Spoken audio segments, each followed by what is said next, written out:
ان لوگوں نے مزید پارٹی کو نقصان سے دوچار نہ کیا تو میں یہ سمجھتا ہوں کہ جولائی تک خان واپس باہر آ جائیں گے. لیکن میں آج بھی ان کو چیلنج کر کے کہتا ہوں احتجاج کی ذمہ داریاں مجھے دیں, 3 ماہ کے اندر اندر خان کو میں نکالوں گا. یہ میرا وعدہ ہے اور میں احتجاج کی ذمہ داریاں مانگ رہا ہوں. کوئی وزارت ہے, کوئی اسٹینڈنگ کمیٹیوں کی چیئرمین ہے, نہیں مانگ رہا ہوں. اور آپ پورے پاکستان میں احتجاجی پورے تحریک پاکستان چلائیں میں گے؟ احتجاج کروں گا. جس طرح 9 مئی کے بعد پاکستان کو نکالا, اس سے 10 گنا زیادہ تعداد میں پاکستانیوں کو نکالوں گا. یہ 11 اپریل سے میں چیخ چیخ کے کہہ رہا ہوں. 11 اپریل سے مجھے کوئی ذمہ داری نہیں دیے. کیوں نہیں دیے؟ اگر پہلے پرفارمنس ٹھیک نہیں تھی تو نہ دیتے. اگر پہلے پرفارمنس پہ خان فخر سے میرا نام لیا کرتے تھے تو آج بھی دے دیں. اچھا, لیکن چلتے چلتے یہ بات کہ پھر آپ کے خیال میں خان صاحب اگر نکل نہیں بھی آتے تو آپ کی اگر جو رکنیت ہے قومی اسمبلی کی, پھر اس کو کمپرومائز کریں گے نہیں کریں گے اگر خان صاحب کا فیصلہ نہیں بدلتا تو؟ نہیں, میں تو تبھی قومی اسمبلی کی سیٹ لوز کروں گا جب خان صاحب یا پی ٹی آئی کہیں کہ اس منی بل میں اس طرح ووٹ دو اور میں اس کے خلاف جاؤں. ٹھیک, دوسری کوئی صورتحال نہیں ہے کہ کوئی کہ آپ رکنیت کو کہ میں ڈیسیٹ ہو استعفیٰ جاؤں. دیں. ٹھیک, بالکل ٹھیک. آپ میں کیا ایکسپیکٹ کروں, کیونکہ دیکھیں آپ کی اپنی بھی ایک فالوئنگ موجود ہے, لوگ آپ کو بھی پسند کرتے ہیں اور پی ٹی آئی کے نام کے علاوہ بھی پسند کرتے ہیں. خان صاحب سے اگر ملاقات ہوتی ہے جو آپ کہنے کی ایکسپیکٹڈ ہے تو آپ کیا چاہیں گے اس میں, کہ ان کے سامنے پکچر رکھ دیں گے اور اس کے بعد فیصلہ ان پہ چھوڑ دیں گے؟ نہیں, یا آپ یہ اپنی پکچر پوزیشن, تو 2 دفعہ پہلے بھی میں رکھ چکا میں ہوں. یہی اسی لیے ابھی پوچھ تو رہی میں ہوں. ان کو یہ کہوں گا کہ یہ اس کو صرف خان صاحب روک سکتے ہیں. ٹھیک, یہ جو ٹرولنگ ہوتی ہے, یہ لوگ کسر پسر کرتے ہیں, سازش. ایک دفعہ خان شٹ اپ کال دے دیں اور دیکھیں اس پہ خان کو یعنی خان کو میں یہ سمجھا پاؤں گا کہ کیوں میرے ساتھ اس طرح ہو رہا ہے. یعنی صرف بے توقیری کرنا ہے نا, تو 3 دفعہ تو کر دیا. گرانا تھا تو گرا دیا. اب بھاز کر ان لوگوں کو, ہاں البتہ اگر بالفرض یہ سمجھتے ہیں کہ مجھے میرا ساتھ درکار ہی نہیں ہے, تو پھر آپ چاہیں گے کہ آپ, اگر وہ خان صاحب یہ تہیہ کیے بیٹھے ہیں کہ میرا ساتھ درکار نہیں ہے, تو پھر میں یہ دیکھیں, میں خان کو اپنا عشق کہتا ہوں, اپنا قائد کہتا ہوں.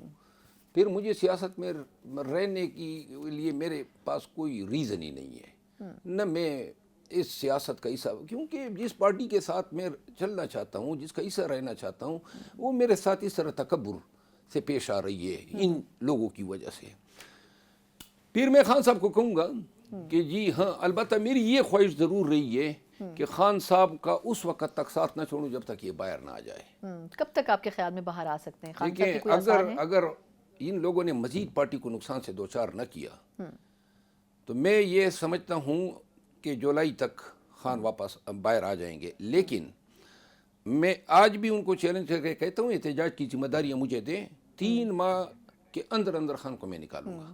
یہ میرا وعدہ ہے اور میں احتجاج کی ذمہ داریاں مانگ رہا ہوں. کوئی وزارت ہے, کوئی اسٹینڈنگ کمیٹیوں کی چیئرمین ہے, نہیں مانگ رہا ہوں. اور آپ پورے پاکستان میں احتجاجی پورے تحریک پاکستان چلائیں میں گے؟ احتجاج کروں گا. جس طرح 9 مئی کے بعد پاکستان کو نکالا, اس سے 10 گنا زیادہ تعداد میں پاکستانیوں کو نکالوں گا. یہ 11 اپریل سے میں چیخ چیخ کے کہہ رہا ہوں. 11 اپریل سے مجھے کوئی ذمہ داری نہیں دیے. کیوں نہیں دیے؟ اگر پہلے پرفارمنس ٹھیک نہیں تھی تو نہ دیتے. اگر پہلے پرفارمنس پہ خان فخر سے میرا نام لیا کرتے تھے تو آج بھی دے دیں. اچھا, لیکن چلتے چلتے یہ بات کہ پھر آپ کے خیال میں خان صاحب اگر نکل نہیں بھی آتے تو آپ کی اگر جو رکنیت ہے قومی اسمبلی کی, پھر اس کو کمپرومائز کریں گے نہیں کریں گے اگر خان صاحب کا فیصلہ نہیں بدلتا تو؟ نہیں, میں تو تبھی قومی اسمبلی کی سیٹ لوز کروں گا جب خان صاحب یا پی ٹی آئی کہیں کہ اس منی بل میں اس طرح ووٹ دو اور میں اس کے خلاف جاؤں. ٹھیک, دوسری کوئی صورتحال نہیں ہے کہ کوئی کہ آپ رکنیت کو کہ میں ڈیسیٹ ہو استعفیٰ جاؤں. دیں. ٹھیک, بالکل ٹھیک. خان صاحب سے ملاقات آپ کی ہے, کوئی سینیریو بنتا ہوا نظر آ رہا ہے؟ آپ کھل کے اس میں بات کرنے جا رہے ہیں یا ابھی مشکل لگ رہی ہے آپ کو ملاقات؟ مجھے کوئی کیا مشکل ہے, میں تو مطلب آرام سے انہوں نے وہاں سے اٹھا کے ادھر رکھ دیا. اب موجودہ وقت میں آپ کو اچھی طرح علم ہے, اسلام آباد میں اگر آپ پی ٹی آئی سے وابستہ ہے, آج ہماری ایک خاتون بہن MNA, اس کا شوہر جو ہیں پابند سلاسل ہیں, 100 سے زیادہ پرچے, اس کے بچے اور شوہر, اس کا دیور مارا گیا, اور اس کے علاوہ ان کا کاروبار بند ہے. یہی حالت ہر ایک MNA کی, ان کے کاروبار بند ہیں, اوپر سے اپنی میڈیم پہ چڑھ دوڑتا ہے. بات یہ آج کل پی ٹی آئی میں ہونے کا مطلب یہ ہے ایجنسیوں کی دست درازی سے اپنے آپ کو تیار رکھنا ہے. پولیس سے ابھی پرسوں ایک ہمارے MPA کو یہاں پہ خام میں جو ہیں پولیس نے گرفتار کر کے ان پہ دہشت گردی کے پرچے کر دیے ہیں.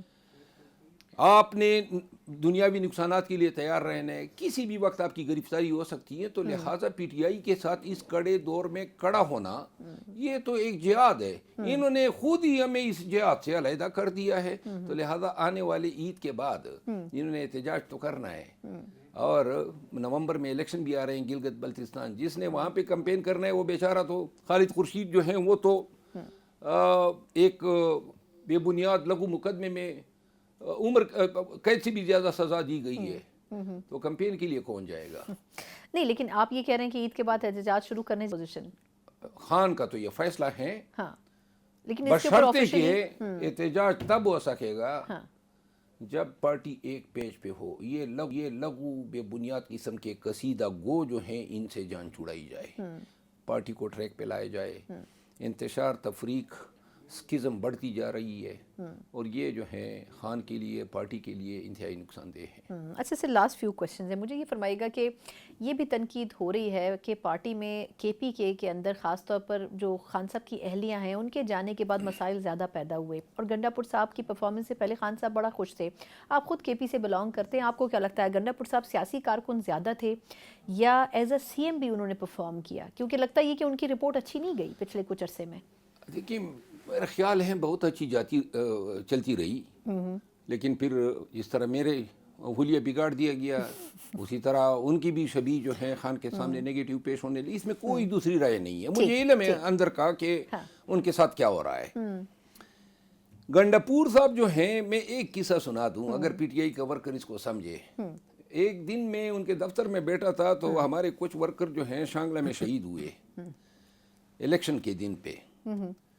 تو گنڈا پور صاحب سے وہ بات ہو رہی تھی تو انہوں نے کہا 1-1 کروڑ روپے جو ہیں ان کے ورثاء کو دیں. اب 1 کروڑ روپے کا اس طرح کا فیصلہ کوئی دوسرا چیف منسٹر کرتا اس کو 1 سال لگتے. بالکل. گنڈا پور ایک دلیر آدمی ہے، فیصلہ کرنے میں بڑا چست ہیں، اور اس کے علاوہ دیر اینڈ دین فیصلے کرتا ہے. وہ محمود خان بھی نہیں ہے اور نہ بزدار ہے، پرویز خٹک بھی نہیں ہے، پرویز خٹک بھی نہیں ہے. دیکھیے میں ان کا وکیل رہا ہوں. ٹھیک. میں جب یہ اس کو پاکستان کے 3 صوبوں میں پھرایا گیا میں وکیل تھا، لیکن اس کی آنکھیں بتاتی تھی. ایک دن میں نے ان کو مجبور کیا، میں نے کہا کیا ہو رہا ہے آپ کے ساتھ، مجھے بتائیں تاکہ عدالت کو آگاہ کر دیں. تو اس نے کہا کہ صرف اتنا بتا سکتا ہوں کہ جانوروں سے بھی گئے گزروں سے لوگوں سے واسطہ پڑا ہے. اس آدمی نے اتنا تشدد سے آئے، ایک فکرہ اس کو کہا گیا، مجھے خود انہیں کہا کہ یہ اتنا لکھ دیں کہ جی میں پی ٹی آئی کو خیر آباد کہتا ہوں. اور اس نے کہا نہیں، میرے بچے، میری نسل جو ہے ان کے لیے ایک تانا بنے گا. اس گنڈا پور کو آج میڈیا پہ یہ لوگ غدار بنا رہے ہیں.